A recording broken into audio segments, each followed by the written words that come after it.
다 함께 사도신경하심으로 2022년도 12월 23일 금요일 온라인 아침 기도에 하나님께 올려드리겠습니다. 전능하사 천지를 만드신 하나님 아버지를 내가 믿사오며 그 외아들 우리 주 예수 그리스도를 믿사오니 이는 성령으로 잉태하사 동정녀 마리아에게 나시고 본디오 빌라도에게 고난을 받으사 십자가에 못 박혀 죽으시고 장사한 지 사흘 만에 죽은 자 가운데서 다시 살아나시며 하늘에 오르사 전능하신 하나님 우편에 앉아 계시다가 저리로서 산자와 죽은 자를 심판하러 오시리라. 성령을 믿사오며 거룩한 공예와 성도가 서로 교통하는 것과 죄를 사하여 주시는 것과 몸이 다시 사는 것과 영원히 사는 것을 믿사옵나이다. 아멘. 찬송가 278장 찬송하시겠습니다.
하나님 아버지 감사합니다. 오늘도 또 새로운 금요일 하루를 저희들에게 허락하시고 오늘 하루도 주님이 말씀을 통해서 예비하신 은혜로 살아가도록 하려고 저희들을 이 아침부터 불러주심을 감사합니다. 주님의 부르심에 순종함으로 나왔사오니 하나님 오늘도 주님이 베푸시는 말씀을 통해서 오늘 하루 주님이 어떻게 저희들이 살길 원하시는지 깨닫게 하시고 순종케 하여 주셔서 오늘도 주님께서 말씀을 통해서 주님께서 저희들을 위해서 준비해 놓으신 은혜로 충만한 가운데 승리하는 삶을 살면서 성탄을 준비할 수 있도록 은총 내려 주옵소서. 감사드리오며 우리 주 예수 그리스도 이름으로 기도드리옵나이다. 아멘. 자, 이 시간에 하나님이 주시는 말씀은 구약성경 전도서 5장입니다. 전도서 5장 1절부터 7절까지 말씀입니다. 자, 화면을 보시면서 1절부터 우리 함께 합독하시겠습니다. 너는 하나님의 집에 들어갈 때에 내 발을 삼갈지어다. 가까이하여 말씀을 듣는 것이 우매한 자들이 재물 드리는 것보다 나으니 그들은 악을 행하면서도 깨닫지 못함이니라. 너는 하나님 앞에서 함부로 입을 열지 말며 급한 마음으로 말을 내지 말라. 하나님은 하늘에 계시고 너는 땅에 있음이니라. 그런즉 마땅히 말을 적게 할 것이라. 걱정이 많으면 꿈이 생기고 말이 많으면 우매한 자의 소리가 나타나느니라. 내가 하나님께 서원하였거든 갚기를 더디게 하지 말라. 하나님은 우매한 자들을 기뻐하지 아니하시나니 서원하는 것을 갚으라. 서원하고 갚지 아니하는 것보다 서원하지 아니하는 것이 더 나으니 내 입으로 내 육체가 범죄하게 하지 말라. 천사 앞에서 내가 서원한 것이 실수라고 말하지 말라. 어찌 하나님께서 내 목소리로 말미암아 진노하사 내 손으로 한 것을 멸하시게 하랴. 꿈이 많으면 헛된 일들이 많아지고 말이 많아도 그러하니 오직 너는 하나님을 경외할지니라. 아멘. 여러분, 솔로몬은 예배를 통해 하나님을 갈망했던 자였습니다. 그리고 예배를 통해 하나님이 부어주시는 지혜를 얻은 자였습니다. 그런데 하나님께 얻은 지혜로 세상 것을 취하고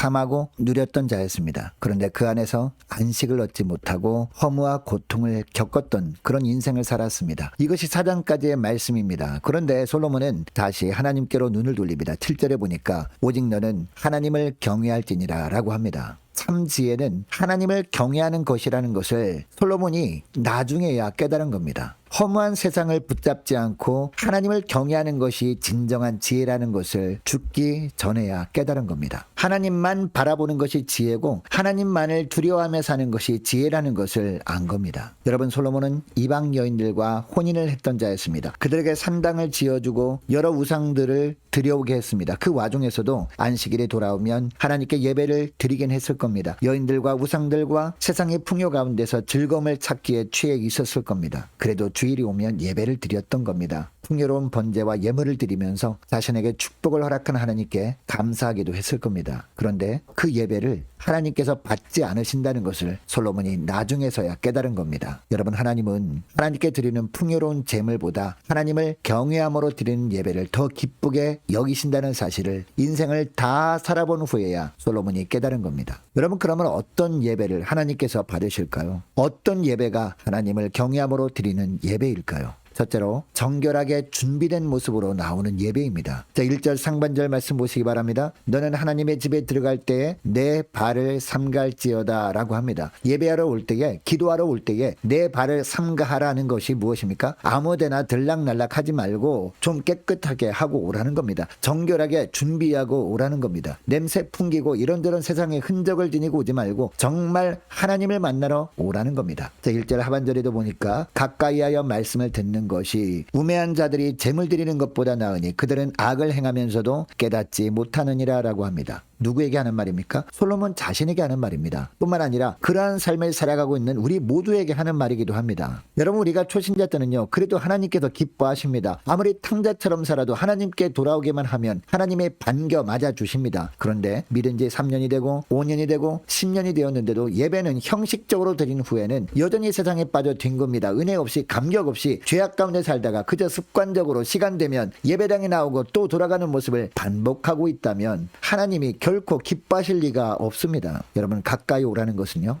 우리에겐 곧 휘장을 지나 하나님이 임재하신 지성소로 들어오라는 겁니다. 뜰 앞만 왔다 갔다 서성이다 가는 예배가 아닙니다. 얕은 물가에서 물장구를 치기만 하다 가는 그런 예배가 아닙니다. 하나님의 임재 안에서 깊은 물로 나아가는 예배를 드리라는 겁니다. 여러분, 이것을 기억하시고 예배 드릴 때마다 예배 전에 정결한 심령으로 잘 준비된 가운데 예배를 드리심으로 말미암아 하나님을 기쁘시게 드리는 저와 여러분 되시기를 축복합니다. 자, 둘째로 바른 기도를 드리는 예배입니다. 이런 드리는 예배를 주님이 기뻐하시고 받아주시는 거죠. 자, 2절 말씀 보시기 바랍니다. 너는 하나님 앞에서 함부로 입을 열지 말며 급한 마음으로 말을 내지 말라. 하나님은 하늘에 계시고 너는 땅에 있음이니라. 그런즉 마땅히 말을 적게 할 것이니라 라고 합니다. 여러분, 기도는 대화입니다. 내가 말하고 상대방이 말하는 것을 들어야 합니다. 더군다나 그리스도인들의 기도는요, 내 뜻을 전하는 데 목적 있는 것이 아닙니다. 하나님의 뜻을 듣는 데 더 초점이 맞춰져 있어야 합니다. 여러분, 하나님은 이미 우리에게 필요한 것이 무엇인지 무엇을 이야기할 줄 알고 계시는 분입니다. 그럼에도 기도하라고 하시는 이유가 뭘까요? 하나님의 뜻을 구하기 위해서입니다. 살다 보면 자기 할 말만 다 해놓고 남 얘기를 듣지 않는 사람이 있지 않습니까? 도무지 말이 통하지 않습니다. 여러분, 혹시 여러분이 하나님께 나와서 기도할 때 이렇게 하고 있는지, 이렇게 하고 있지는 않았는지 돌아봅시다. 여러분이 할 말만 늘어놓고 하나님이 여러분에게 하시는 말씀은 듣지 않으려고 하고 있지는 않았느냐라는 겁니다. 여러분, 하나님은 말씀하십니다. 난 창조주다. 난 전능자다. 내 얘기 다 했으면 이제 내 얘기도 들어줘라. 그런데 듣지 않고 나가버립니다. 그러면서 아무리 기도해도 내 기도 안 들어주신다. 하나님은 없나 보다 라고 하며 다닙니다. 그러니까 말을 많이 하는 것보다 듣는 것이 더 중요합니다. 그래서 3절에도 보면 걱정이 많으면 꿈이 생기고 말이 많으면 우매한 자의 소리가 나타나느니라 라고 하는 겁니다. 여러분, 이것을 기억하시고 하나님께 엎드려 기도할 때마다 하나님께 아뢰되 하나님의 뜻을 말씀하실 때까지 엎드리시고 하나님의 주시는 말씀을 받고 그 말씀대로 살아가시는 저와 여러분 되시기를 축복합니다. 그리고 셋째로, 어떤 예배를 하나님이 기쁘게 받으시느냐? 서원한 것을 갚는 예배입니다. 자, 4절에 보니까 내가 하나님께 서원하였거든 갚기를 더디게 하지 말라. 서원한 것을 갚으라 라고 합니다. 여러분, 이 구절에서 서원한 것을 갚으라 라는 말씀은요, 무슨 뜻일까요? 예배를 드렸다면 예배를 통해 하나님께서 베푸신 평안함 가운데 거하는 겁니다. 하나님이 책임져 주실 것을 믿고 근심하지 않는 겁니다. 이것이 하나님께서 우리에게 받길 원하시는 삶입니다. 여러분, 한나가 성전에 와서 아이가 없음을 하나님께 간구하고 기도했잖아요. 간절히 기도했습니다. 그런데 엘리 제사장을 통해서 응답의 소리를 듣습니다. 그런데 확실한 응답처럼 보이지도 않았어요. 여러분, 사무엘상 1장 17절 말씀에 보면요, 어떤 말씀이 있습니까? 평안히 가라. 이스라엘의 하나님이 내가 기도하여 구한 것을 허락하시기를 원하노라 라고 합니다. 허락하셨다도 아니고 허락하시기를 원하노라 라고 합니다. 그런데 이 다음 구절이 무엇입니까? 사무엘상 1장 18절 말씀에 보면요, 당신의 요정이 당신께 은혜 입기를 원하나이다 하고 가서 먹고 얼굴에 다시에는 근심빛이 없더라 라고 합니다.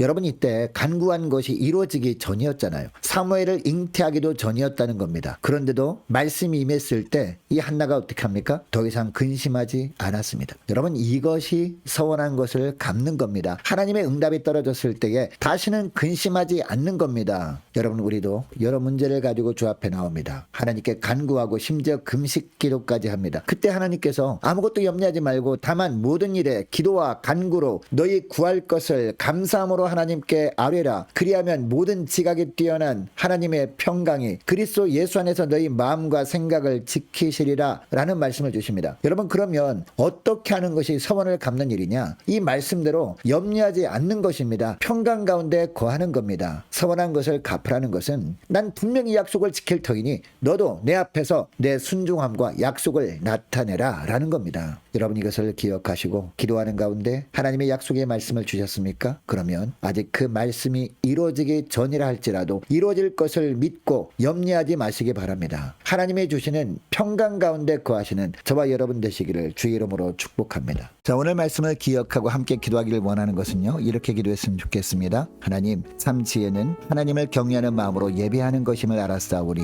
예배드리기 전에 몸과 마음의 준비를 잘하고 예배로 나오게 하옵소서. 간절히 기도하기를 원합니다. 또 기도할 것은 하나님, 기도할 때마다 내 뜻보다 하나님의 뜻만을 구하게 하옵소서. 약속의 말씀을 주님께서 주셨다면 이루어질 것을 믿고 염려하지 않는 삶을 살게 하옵소서. 간절히 기도하기를 원합니다. 계속 기도할 것은 우리 교회가 기도로 깨어있는 교회 되도록 함께 기도하기를 원하고 영적 분별력을 가지고 모든 성도들이 자녀들이 살아갈 수 있도록 도와달라고 함께 기도하기를 원합니다. 자, 오늘 금요일입니다. 금요 심야 기도회 위해서 함께 기도하기를 원하고요. 오는 주일 성탄 예배를 위해서, 그리고 내일 토요일 성탄 전야 예배가 저녁에 있습니다. 성탄 전야 유초소녀 예배를 위해서 그리고 송구영신 예배와 그리고 2023년도 내년도 준비를 잘할 수 있도록 기도해 주시면 감사하겠습니다. 자, 유초등부 중고등부 청년부를 위해서 함께 기도하기를 원하고 각 구역과 남녀 전도를 위해서 함께 기도하기를 원합니다. 많은 환호 돌려서 기도해 주시기 바랍니다. 군에 있는 이시훈 형제를 위해서 대입을 앞둔 우리 자녀들을 위해서 우리 성사님들 가정을 위해서 나라와 민족을 위해서 자 우리 교회 앞날을 위해서 저와 여러분이 가지고 나온 기도 제목을 놓고 우리 함께 기도하기를 원합니다. 기도하겠습니다.